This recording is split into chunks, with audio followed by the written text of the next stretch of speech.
رب العالمين، والصلاة والسلام على سيد الأولين والآخرين،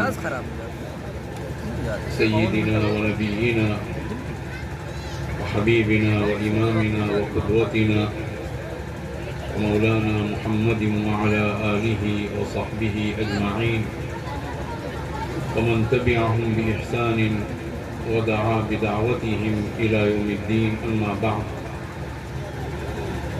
أعوذ بالله من الشيطان الرجيم. بسم الله الرحمن الرحيم. إن الله يأمر بالعدل والإحسان وإيتاء ذي القربى وينهى عن الفحشاء والمنكر والبغي يعظكم لعلكم تذكرون. صدق الله العظيم. محترم علماء کرام، معزز سامعین، محترم ماؤں اور بہنوں،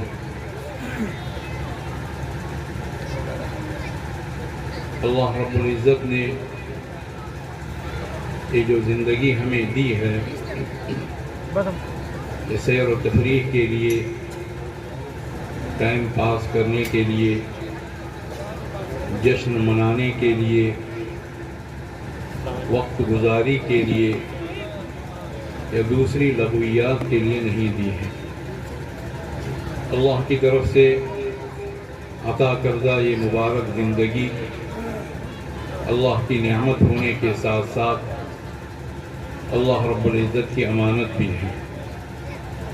یہ جتنے بھی جلسے منعقد کیے جاتے ہیں دین کے نام پر، اسلام کے نام پر، اصلاح معاشرہ کے نام پر، قرآن کریم کے نام پر، سیرت طیبہ کے نام پر، یا کسی بھی دینی موضوع پر، یہ تمام جلسے ہم سے انتہا درجے کی دیانتداری چاہتے ہیں، امانتداری چاہتے ہیں، اور ہم سے کچھ مطالبات رکھتے ہیں۔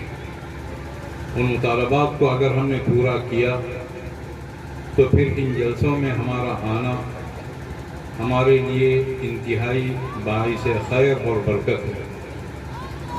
اگر ہم نے ان مطالبات کو نہ سمجھا، نہ ان مطالبات کو ادا کیا، اور ہم نے یہ سمجھا کہ جس طرح دنیا بھر کے اور فضول پروگرام ہوتے ہیں جس میں ٹائم پاس کیا جاتا ہے، وقت ضائع کیا جاتا ہے، کچھ تفریح منائی جاتی ہے، کچھ جشن کی سی کیفیت ہوتی ہے، اسی طرح کا جلسہ دینی جلسہ بھی ہے۔ اور یہاں آ کر ہم بیٹھے اور جس طرح خالی ہاتھ آئے تھے اسی طرح خالی ہاتھ گزر گئے، چلے گئے، تو پھر یہ تمام جلسے ہمارے خلاف اللہ کے دربار میں حجت ہوں گے۔ مومن کی زندگی ایک منٹ کے لیے بھی، ایک سیکنڈ کے لیے بھی بے مقصد نہیں ہو سکتی۔ مومن کی زندگی بامقصد ہے، اور اللہ رب العزت کی طرف سے ہر نعمت کے بارے میں پوچھا جائے گا۔ وقت اللہ کی نعمت ہے، وقت پاس کرنے کے لیے نہیں ہے۔ جس طرح پھکڑ قسم کے لوگ ٹرینوں پر اور بسوں پر آتے ہیں، مونگ پھلی اور لیا چنا وغیرہ، اس کا نام بھی ٹائم پاس مونگ پھلی رکھا ہے، اس طرح کی زندگی ہمیں نہیں دی گئی ہے۔ ہمیں انتہائی باوقار، انتہائی قیمتی، انتہائی بلند، انتہائی عظیم زندگی دی گئی ہے۔ زندگی دینے والا اللہ ہے، سوال کرنے والا بھی اللہ ہوگا، اور یہ سوال ہر ایک سے کیا جائے گا۔ افحسبتم انما خلقناکم عبثا وانکم الینا لا ترجعون فتعالى اللہ الملک الحق لا الہ الا هو رب العرش الکریم۔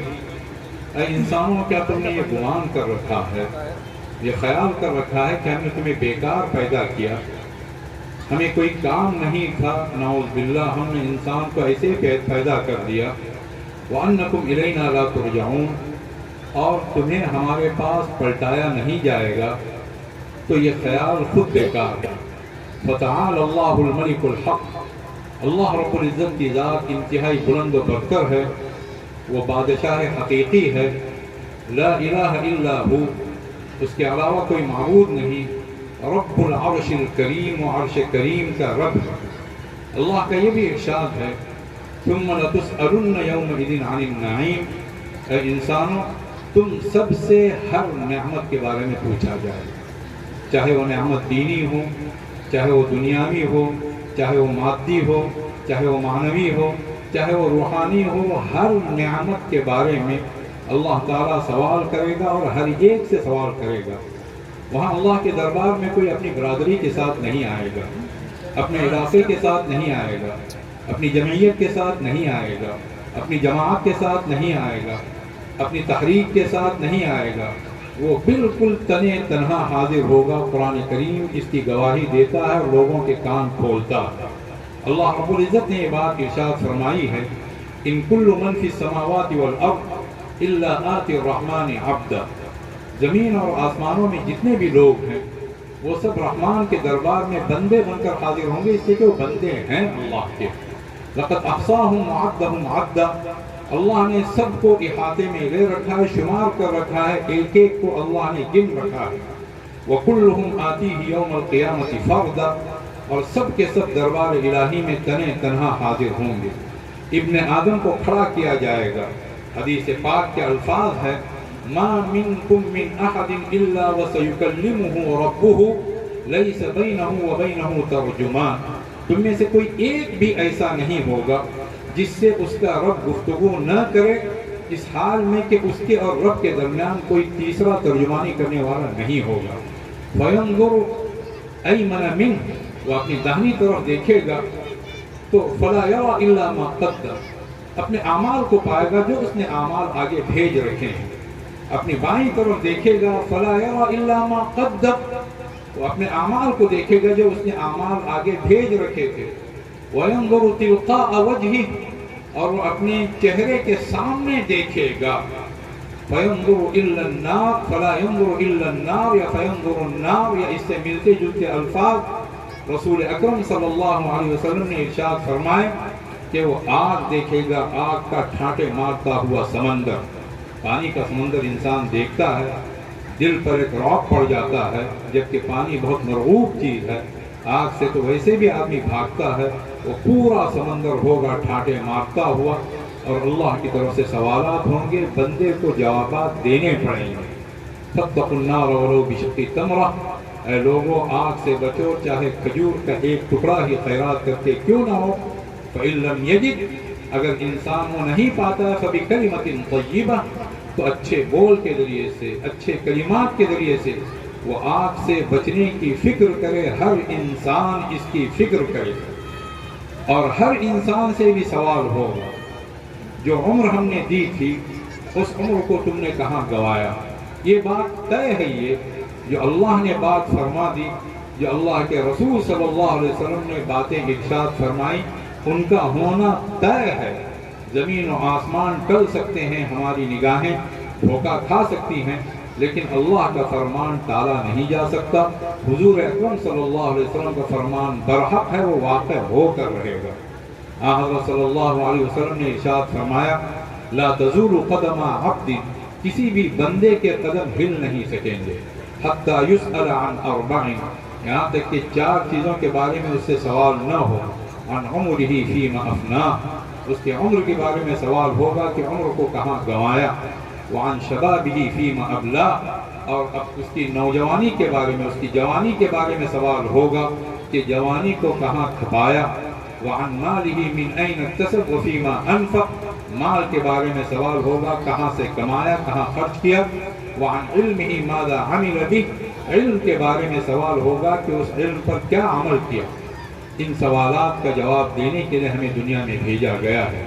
جو انسان سچی زندگی بسر کر کے اللہ کے دربار میں حاضر ہوگا، اس کی سچائی اسے کام دے گی۔ قال اللہ ھذا یوم ینفع الصادقین صدقہم، ارشاد الہی ہوگا قیامت کے دن۔ آج کا دن وہ ہے جس دن سچوں کو ان کا سچ کام دے گا، اور جو جھوٹے ہوں گے، اپنے کاموں کے جھوٹے، اپنے ارادوں کے جھوٹے، اپنی نیتوں کے جھوٹے، اپنی باتوں کے جھوٹے، اپنے افکار کے جھوٹے، اپنے اخلاق کے جھوٹے، تو ایسے جتنے بھی کاذبین ہیں ان تمام کے لیے اللہ کا عذاب ہوگا۔ ہم اپنا جائزہ لیں، ہم مبارکباد دیتے ہیں اپنے ان عزیز نوجوانوں کو جنہوں نے پروگرام رکھا، لوگوں کو جمع کیا، اس کے لیے محنتیں کی تاکہ لوگ اللہ کی باتیں، اللہ کے رسول صلی اللہ علیہ وسلم کی باتیں سنیں۔ لیکن اتنا کافی نہیں ہے کہ ہم نے پروگرام کروا لیا، کچھ لائٹنگ کا انتظام کر لیا، لوگوں کو ہم نے جمع کیا، کچھ حضرات نے تقریریں کی، کچھ حضرات نے دوسری اور چیزیں پیش کی، اور ہم یہ سمجھیں اور اپنی پیٹھ تھپتھپاتے ہوئے جائیں کہ ہمارا پروگرام کامیاب ہو گیا، ہمارا جلسہ کامیاب ہوا۔ کامیاب نہیں ہوا، ابھی اس کی ابتدا ہے۔ ہر جلسے کو امانت سمجھیں۔ جو پیغام یہاں سے دیا جائے گا اس پیغام کو دل و جان سے اپنائیں۔ اللہ تعالیٰ نے جو طاقت کی عمر دی ہے، وہ طاقت کی عمر صرف مظاہروں کے لیے نہیں ہے، وہ طاقت کی عمر کام کرنے کے لیے ہے۔ آدمی کام والا بنے، عمل والا بنے، قوت والا بنے، نگاہ بصیرت رکھنے والا بنے، خطرات کی بو سونگنے والا بنے، وہ بصیرت بھی رکھتا ہو، وہ بصارت بھی رکھتا ہو، اور وہ قوت عمل بھی رکھتا ہو۔ یہ میراث ہے حضرات انبیاء علیہ السلام کی۔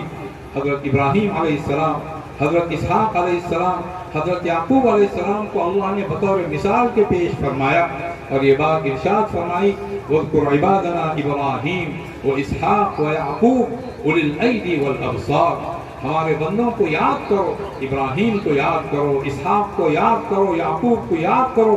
وہ ہاتھوں والے تھے اور وہ آنکھوں والے تھے۔ کون نہیں جانتا ہے، جو بھی انسان آتا ہے دو آنکھیں لے کر آتا ہے، دو ہاتھ لے کر آتا ہے۔ یہاں صرف ظاہری ہاتھ کو بیان کرنا مراد نہیں ہے، یہاں یہ بتانا مقصود ہے کہ وہ طاقت والے تھے، قوت والے تھے، عزم والے تھے، ہمت والے تھے، جرأت والے تھے، آگے بڑھنے کی صلاحیت رکھتے تھے، کوشش کرنے والے تھے، محنت کرنے والے تھے، جدوجہد کرنے والے تھے، اور نگاہ بصیرت رکھنے والے تھے، دور تک دیکھنے والے تھے، دور تک کی سوچنے والے تھے۔ زندگی کہکہوں کے نام اڑانے کی چیز نہیں ہے، زندگی لطائف کا نام نہیں ہے، زندگی گلیوں کی نکڑ پر بیٹھ کر پان چبانے اور چائے نوشی کا نام نہیں ہے۔ زندگی اللہ کی امانت ہے میرے دوستو، زندگی اللہ کی نعمت ہے۔ میری جتنے بھی نوجوان بھائی ہیں وہ طے کر لیں کہ ان کی زندگی، جتنے بھی گھر کے بڑے ہیں یہاں بیٹھے ہوئے ہیں، اور جتنی بھی خواتین بیٹھی ہوئی ہیں، جتنے مرد حضرات ہیں، جتنے علماء کرام ہیں، جتنے حفاظ ہیں، سب یہ طے کر لیں کہ زندگی کو امانت داری کے ساتھ، دیانت داری کے ساتھ ہم بسر کریں گے۔